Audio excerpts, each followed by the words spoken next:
This is VOA News. Reporting by remote, I'm David Byrd.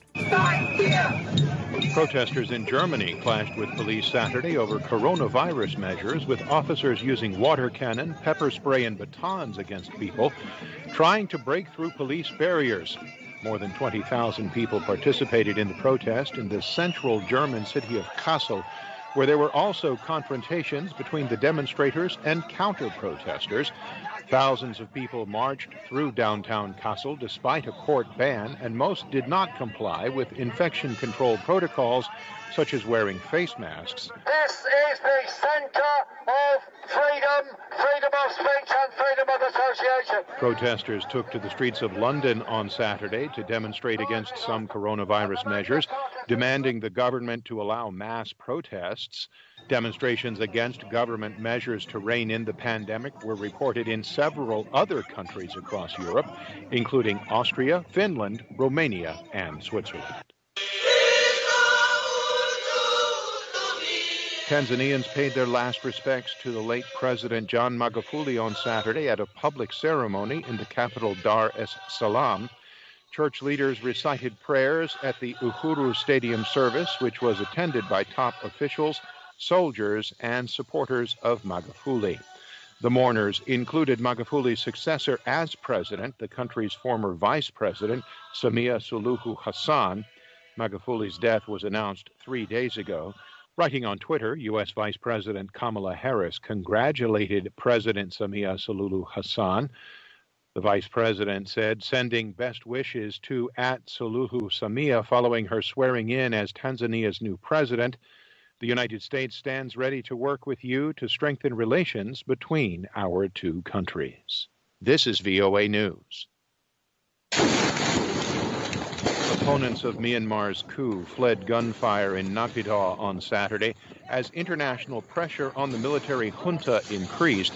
Video obtained by the Reuters news agency showed crowds of protesters running down a street in the country's capital, while tear gas and live rounds were fired in the background. News reports say at least one person was killed.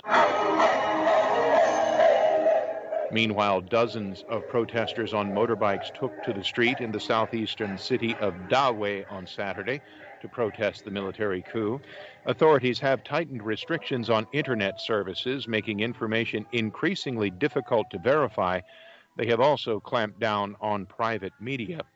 Demonstrations against the coup have continued since February 1st in several cities and towns across the country, including Mandalay and Yangon.